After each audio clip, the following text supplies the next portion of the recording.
Hola, comunidad de Macondo, un saludo a todos desde Ciudad de México, donde nos encontramos Marco y yo.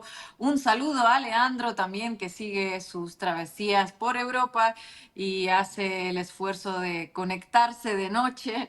Y bueno, un saludo también a todas las audiencias, sobre todo aquellas que nos siguen desde el Caribe, porque hoy toca analizar su zona, porque entre filtraciones y anuncios oficiales y amenazas, parece que Estados Unidos los tiene bien en la mira. 3 destructores con misiles están desplegados cerca de las costas venezolanas, con 4.000 marines a bordo, dispuestos supuestamente a luchar contra el flujo de drogas desde Venezuela a Estados Unidos. Una excusa gastada, pero a la que siguen recurriendo a lo largo de tantos y tantos años.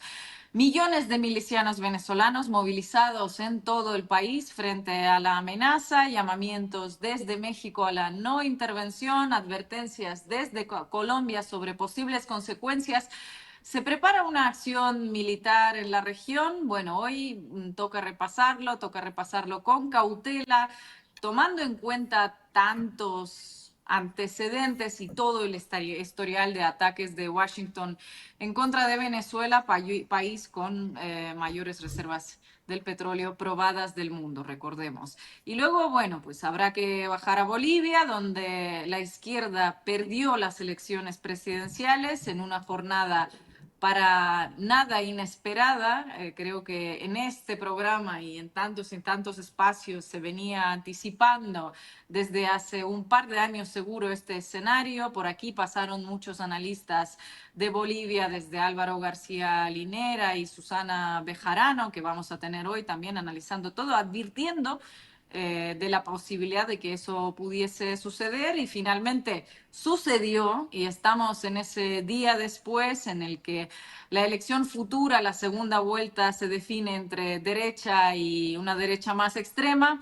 Así que toca preguntarnos qué se viene ahora en Bolivia, qué se viene también para Evo Morales.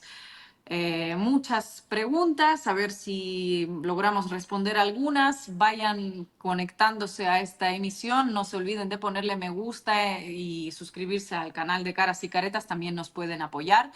Y vamos a arrancar. Leandro, Buenas noches, Ina.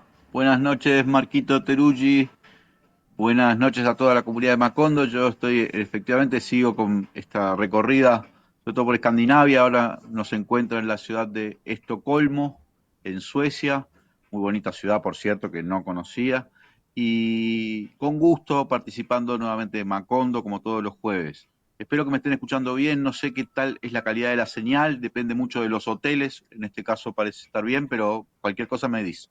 Comencemos entonces por Parece que está bien. el- lo, que está lo que planteaba Ina con respecto a las maniobras, al despliegue anunciado por los Estados Unidos y aparentemente concretado, movilizando algunos navíos, algunas tropas, eventualmente, bueno, se habla de destructores, se habla de que querían poner también eh, vehículos anfibios con una enorme, no sé, pero un contingente importante de militar frente a las costas de Venezuela. Lo cierto es que eso ha derivado en que el gobierno de Venezuela desplegara también, movilizara más de 4 millones de milicianos y hay que ver los antecedentes últimos de este paso que incluso en la prensa internacional se califica como una nueva maniobra un poco confusa de los Estados Unidos, que tiene idas y vueltas con respecto a Venezuela, claramente en los últimos, siempre lo ha tenido, pero en los últimos tiempos muy claramente, porque recordemos que hace bien poquito, eh, eh, Estados Unidos produjo una negociación de los prisioneros venezolanos que estaban en El Salvador, recuerdan, en la cárcel de Bukele, por agentes estadounidenses que estaban detenidos en Venezuela, además de un número indeterminado de personas que calificaron como presos políticos. Eso fue hace muy poquito tiempo. Luego se autorizó a petroleras, particularmente a Chevron, para que hiciera prospección, para que activara ¿cómo es? Se suspendió esa suerte de suspensión, por ser un poco redundante, de la actividad petrolera, y de pronto los Estados Unidos aumentan el precio, el dinero que piden por información que lleve a la detención de Nicolás Maduro, de 25 millones de dólares a 30 millones de dólares. La fiscal norteamericana empieza a decir que incautaron propiedades o bienes de Nicolás Maduro por un monto también muy alto de millones de dólares, propiedades medio delirantes, y además que califican que todo el gobierno venezolano forma parte de una suerte de un cartel que nadie sabe ni siquiera si existe, llamado cartel, que ellos llaman cartel de los soles.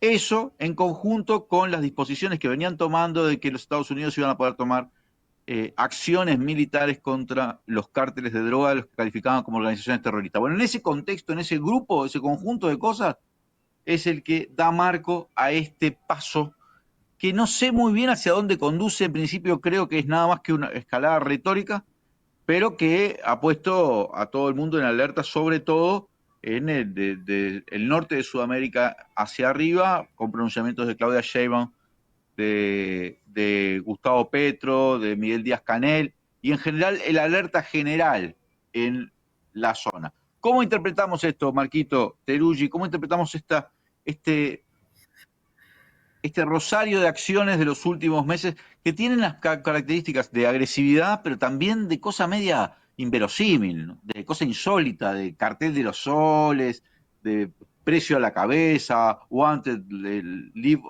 alive or dead? O sea, ¿cómo interpretamos esto?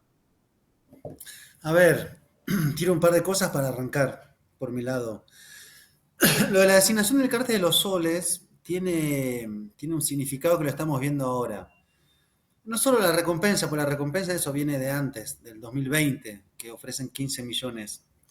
El tema que es una vuelta narrativa que es la siguiente, que es diciendo como Maduro es el líder de un cártel narcoterrorista, ya no es un gobierno, y como ya no es un gobierno, acá no estamos ante algún tipo de escenario de cambio de régimen, como dicen elegantemente en Estados Unidos, sino que es otro tipo de naturaleza de enfrentamiento.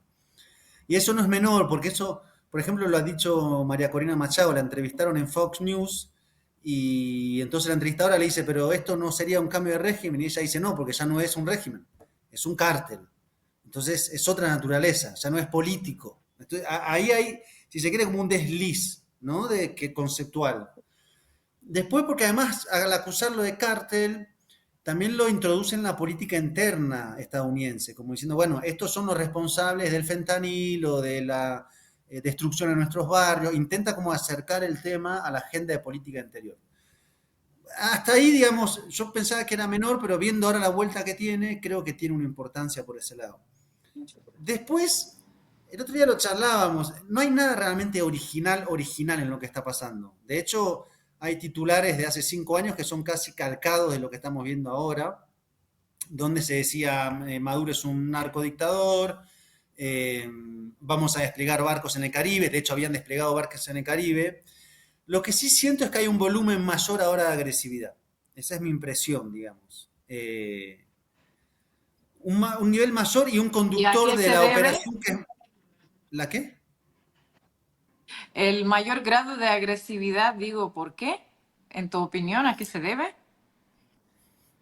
Primero porque hay un...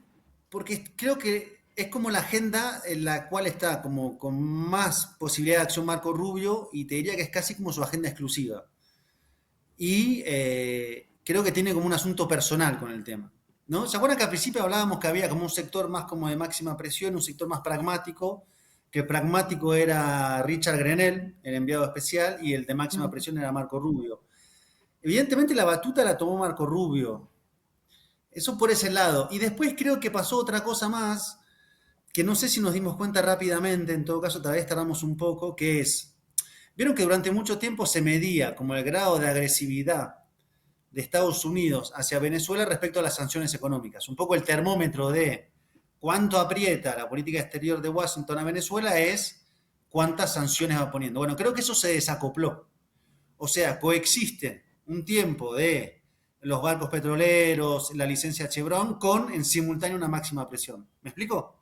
Como que son dos carriles que están circulando en paralelo.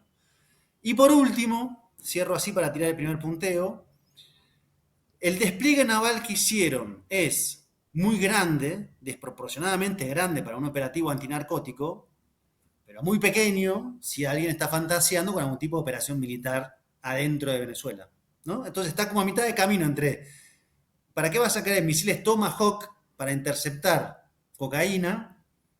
Pero a su vez, si efectivamente estuvieras planteando un escenario de la naturaleza de ir hacia algún escenario de, que yo no lo veo, tampoco es el volumen suficiente.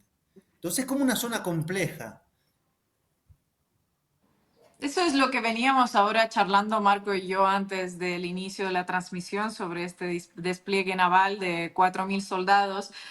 Y me acordé, salvando muchísimo las distancias, todo lo que se habló antes de la guerra en Ucrania, ¿no? Cuando se decía, no, es que esta cantidad desplegada en las fronteras no es suficiente para tomar un país, no es este el plan, porque esto es logísticamente imposible, que con Praga entraron con casi el doble más de soldados solo a una ciudad y aquí están pretendiendo tomar un país entero y al final, cuando todos los analistas militares lo estaban negando, pues entraron con esos 100.000 soldados. Obviamente es otro número de soldados de los que estaban hablando, pero recuerdo muy bien aquellas especulaciones y entiendo que había ahí un cálculo en el que aquí lo que venimos es amedrentar para que haya un cambio de gobierno en los 3 días y luego ya arreglamos como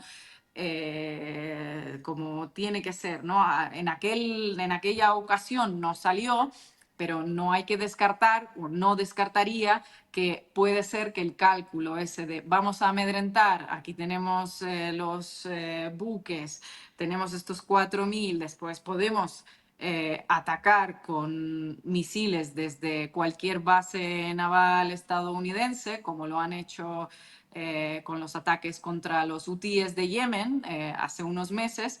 Entonces el cálculo podría ser esto, siempre y cuando no sea otro farol de Trump como los que ya ha tenido, de, bueno, aquí vamos a asustar y mientras esté asustando vamos a ver qué más podemos negociar con este régimen, gobierno o cártel, llámalo como quieras, pero siguen hablando con ellos. A Adelante, mí, Leandro. esto que estás diciendo, Ina, sí, a ver si me escuchan bien, Sí, sí. Sí. porque ahora creo que no tiene.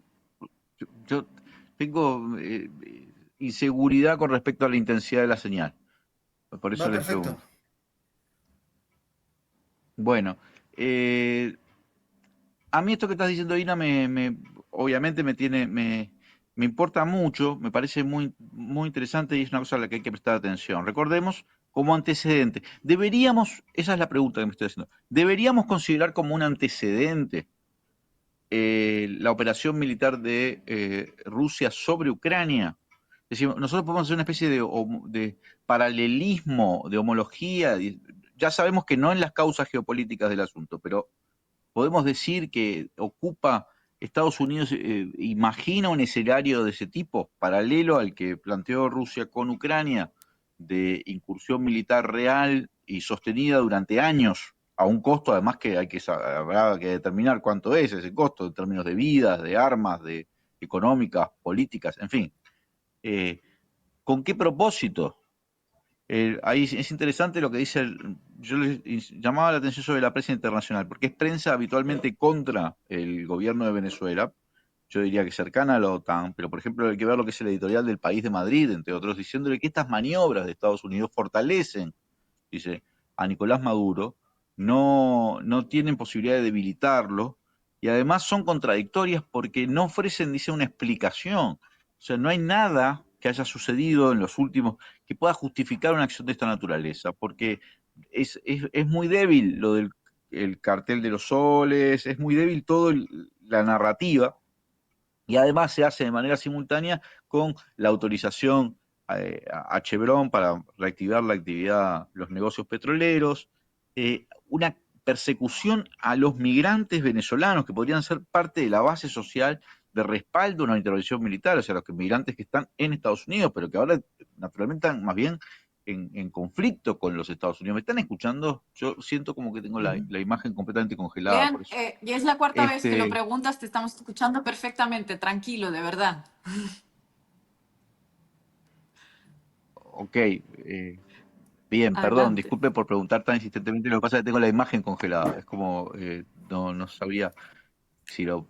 disculpen. Bueno, entonces, eh, eh, esta despliegue de tropas puede considerarse como se puede poner en paralelo con lo que sucedió en Ucrania. A mí me parece que es realmente difícil de imaginar algo así. Yo no considero que Estados Unidos esté en condiciones de lanzar una guerra de esa naturaleza contra Venezuela, que es un país además armado hasta los dientes, donde hay capacidades militares muy importantes, entre ellas las capacidades rusas, tienen S-400, S-500, sistemas antiaéreos, un ejército muy poderoso, una movilización muy grande de fuerzas Yo creo políticas. que en eso nos tenemos que detener un rato más porque en los comentarios también estoy viendo que tenemos a varias personas hablando precisamente de un supuesto, de las capacidades que tiene Venezuela para repeler ese ataque o para disuadirlo. Quien sabe más de ello, Leandro, puede ser que seas tú, que sabes muchas cosas, que nos cuentes un poco más sobre esto, ¿no? Porque aquí, y ayer lo hablamos también en la base, ¿no? Que la doctrina es parecida a la de Cuba y que Cuba no fue atacada después de la Bahía de los Cochinos, precisamente porque el costo de pérdidas habría sido altísimo para Estados Unidos y que en Venezuela pues parece ser que es un poco parecido. No sé qué sabes de esto. No, yo creo que si lo miráramos estrictamente desde el plano militar, yo no soy obviamente un experto en estos temas, porque lo de la crisis de los misiles hay una negociación directamente en ese momento con la Unión Soviética, se pone la condición. La negociación con la Unión Soviética incluye la condición de que no toquen más a Cuba, ¿no? Y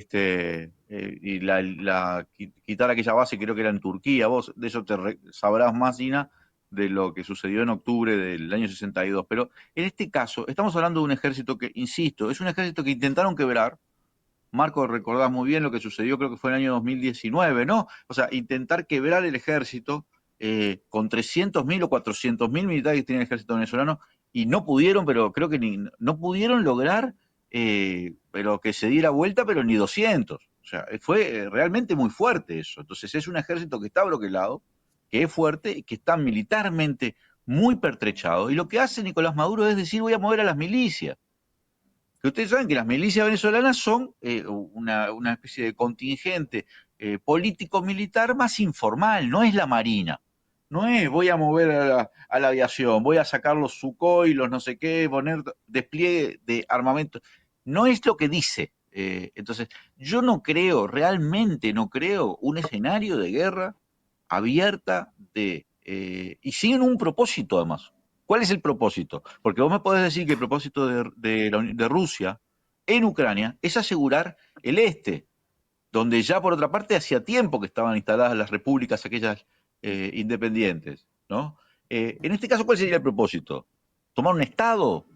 ¿De ¿Cómo poner puede un ser gobierno? propósito? Con un Claro. propósito alcanzable desde el punto de vista estratégico militar. No digo que no haya siempre un propósito. Si fuera por Estados No, Unidos, quitan para mí para mí el tema es que Estados Unidos no quiere negociar nada. ¿Qué es lo que va a negociar Estados Unidos? O sea, no hay, el problema es que la negociación, que era el intercambio de prisioneros, por ejemplo, ya está, ya se consumó. Las negociaciones en términos energéticos. Yo creo que a estas alturas Estados Unidos no está planteando una negociación que no sea un cambio de régimen, que no es una negociación, valga la evidencia, digamos. Pues, ¿qué le va a decir? Si, digamos, si tomamos en cuenta que toda la ingeniería del discurso narcótico, qué sé yo, es todo un constructo que sirve como punto de apoyo para la agresividad. Acá no hay un tema de drogas que negociar, acá no hay un tema, o sea, no hay negociación. O sea, Maduro, ¿qué va a negociar? Salir no va a negociar salir. O sea, eso no existe. No va a negociar salvo que haya un comando que lo vaya a buscar y le diga salís o... Bueno, eso es el escenario. Yo no creo que haya un cuadro de invasión. Lo que sí creo es que están apretando de tal manera para ver si esta vez, considerando según ellos que hay mejores condiciones, por una serie de factores que uno puede intuir, hay posibilidad de producir un quiebre interno. Un quiebre interno que sea que se rompa un sector de la Fuerza Armada, que un sector finalmente diga, bueno, listo, se terminó, hay que negociar, lo que quieras. Una cuestión palaciega, que sea que una madrugada de esa naturaleza, forzado por tal volumen de presión mediática y fáctica, a veces mucho más mediática que otra cosa, termine produciéndose el quiebre. Es como apretar una tuerca hasta el punto en el cual la tuerca cede. Yo creo que eso es, digamos, si es una imagen medio tonta y sencilla, pero para mí es eso lo que están haciendo. Y lo que creo yo, que después de este despliegue algo más sigue. ¿Qué es lo que creo? Que, por Que ejemplo, dentro de que pasando cosas que deberían estar como pasando o ataques quirúrgicos como lo que han hecho con los hutíes o con Irán, quirúrgicos, entre comillas. porque Panamá, que la derecha está hablando de Panamá. Panamá en el 89 no es que la invadieron, las tropas estadounidenses estaban adentro de Panamá, o sea, la base militar estaba adentro. Además de que Panamá es otra dimensión y todo lo que querramos, pero digo, ni siquiera una invasión en términos como, o sea, invadís donde estás, era una suerte de...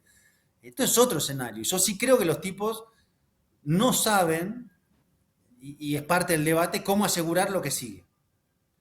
Ok, suponete que lográs Bueno, como el golpe. recordemos el caso del desembarco de la Operación Gedeón en 2020. O sea, lo único o lo máximo que pueden hacer es una cuestión de esta envergadura, que es mandar a otros mercenarios en lanchas o un intento de magnicidio más. Porque básicamente no es el caso de Panamá. Tú no tienes una operación, una base militar ahí con militares adentro que puedan salir, ¿no? A mí, Por eso, disculpe, dentro del discurso que hace el propio Donald Trump, de decir que él ya paró 6 guerras y está en camino como de parar esta última, ¿no? Yo creo que entiendo lo que dice Marco y no subestimo el poder de los Estados Unidos y que lo quiero inscribir esto dentro de un plan organizado y no simplemente de medidas que son, yo qué sé, que no tienen ni ton ni son. Me imagino que alguien está pensando lo que está haciendo en Estados Unidos. Entonces tampoco voy a subestimar eso. Sin embargo, un despliegue militar con el propósito de realmente concretar acciones militares sobre territorio venezolano, que es una cosa que tiene un costo. Estamos hablando de una de las cosas que tiene más costo militar en el mundo. Estamos hablando de ejércitos muy poderosos. En un lugar donde por no eso, se pero no es que, rompió para mí no ni hay que siquiera. pensarlo, no hay que pensarlo en ese formato. Para mí, no hay que Pero que en pensarlo en ese acciones, formato. bueno, ahí está. Porque si vos estás apostando en esto siguiendo el hilo un poco de ese razonamiento, Marco, ¿no te parece que había mejores condiciones para que se rompiera, hubiese una fractura interna dentro, por ejemplo, de la estructura de poder venezolana, llamémosle la que sea, la militar, en julio del año pasado, a partir del proceso electoral, con las complejidades que tuvo ese proceso, que ahora, un año después? Yo creo que había una administración Biden que estaba jugando en una zona más gris, eh, que no tenía, digamos, a estos personajes al frente de las operaciones, que no es un tema menor, que no quiere decir que no hayan intentado. Y me parece que también deben sacar el cálculo, esto es especulación, que el gobierno no está más fortalecido que el año pasado, sino al contrario. O sea que sí se mantuvo en el poder, que desactivó una serie de operaciones, pero que fácticamente le produjo un desgaste, digamos. O sea, eso es, digamos, es una proyección de lo que uno puede pensar, que ellos están pensando de cómo está su correlación de fuerza interna.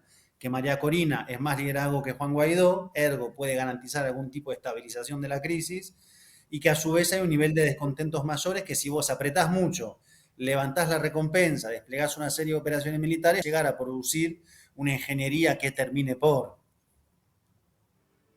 Eso me parece que es También ese tipo de cálculo. la, Entonces digo, no es original, pero Yo lo hay veo que más ver. afianzado el gobierno que el año pasado.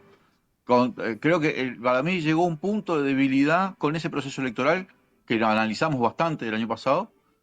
Hoy lo veo como, capaz que estoy mirando mal, pero no lo veo en el estado de mayor debilidad o en el estado de mayor crisis interna, como, pero bueno, por otro lado, estas movidas que está haciendo Washington Saquemos un poco Venezuela del centro, porque tienen impacto sobre otros gobiernos, ¿sí? Porque es Claudia Sheinbaum, por ejemplo, la que también sale a condenar esta medida, porque también ha habido una retórica de decir los cárteles tuyos. Yo les mencionaba el otro día lo que salió en el New York Times, que fue el primero que habló de esto, del despliegue, de que iba a haber un despliegue. No mencionaba el cartel de los soles, cartel que por otra parte no sabemos ni si existe, pero sí mencionaba todo el resto de los carteles, sobre todo los mexicanos, ¿no? Eh, y entonces, si yo voy a intentar, imagínense, si Estados Unidos va a intentar atacar o hacer intervenciones o hacer una presión, o incrementar la presión militar sobre Venezuela a un punto desesperante, ¿no? Lo hace generando una especie de comunidad inmediata, una solidaridad inmediata entre los países, en países como México, como Colombia, que es frontera. Me impresiona, porque los pronunciamientos no son menores. Los pronunciamientos para Venezuela es mucho más importante un pronunciamiento de Colombia y de México que va a tener geopolíticamente Uruguay o Chile o cualquier país del Cono Sur. Estamos hablando de los países que son fronteras. Incluso Maduro habla de deberíamos tener un solo ejército, dice, llega a decir cosas así, ¿no? Sí, pero Yo Colombia, no, sí, pero Colombia puso paño frío y Brasil no reconoció la sí, victoria del año pasado. sí, no reconoce, Yo pero Sí, digo que pero por ahí no no hizo. habrá están que ver sacando la cálculos. respuesta. Es verdad que la situación hoy mismo no es la misma cuando con la Operación Gedeón, cuando con Guaidó, estaba todo este grupo de los países de derecha, pues dándole básicamente la bienvenida a cualquier tipo de invasión de Estados Unidos. Hoy la cosa ha cambiado, tenemos a México, tenemos Brasil, que sí, de momento está callado, pero en caso de que esto acelere, yo creo, a escala, digo, yo creo que habrá un pronunciamiento de Lula. Además, también él lleva esta particular batalla contra Trump y su guerra arancelaria. Y luego Colombia, y habrá que ver qué pasa en la frontera. Declaraciones de Gustavo Petro. ¿Por qué dices que son paño caliente, Marco?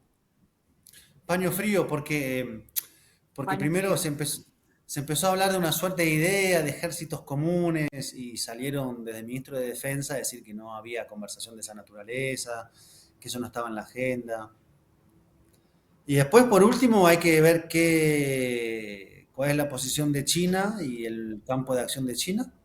Y finalmente Rusia, que es como la pregunta del millón, ¿no? Ujú.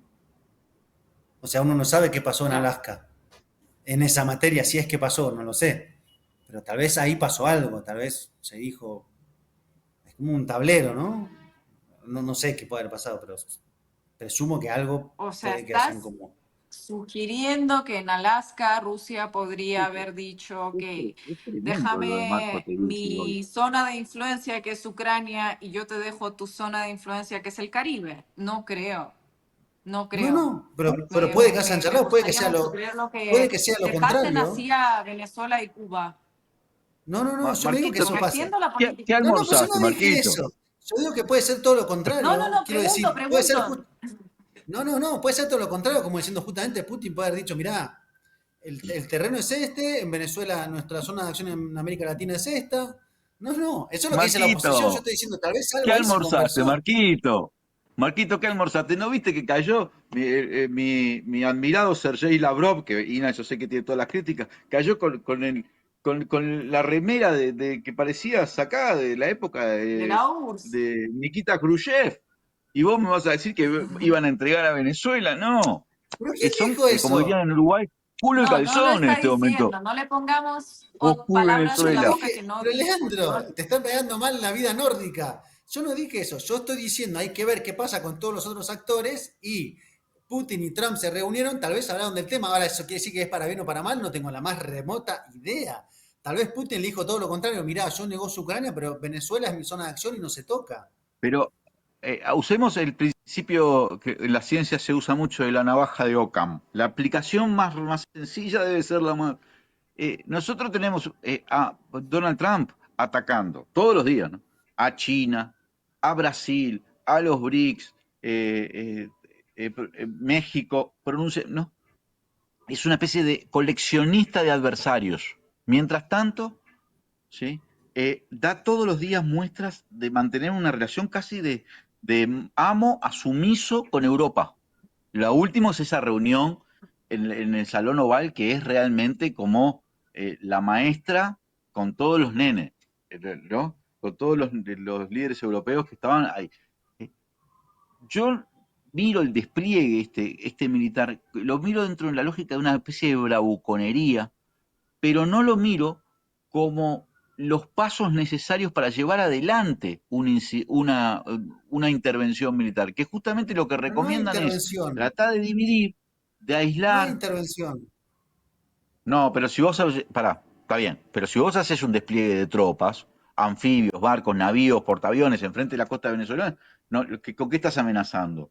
¿Estás amenazando con un desfile de modelos? No, estás amenazando con una intervención militar. Está Con, bien. mirá, te voy a tirar Yo te diría bombazos. más bien, estás generando condiciones para,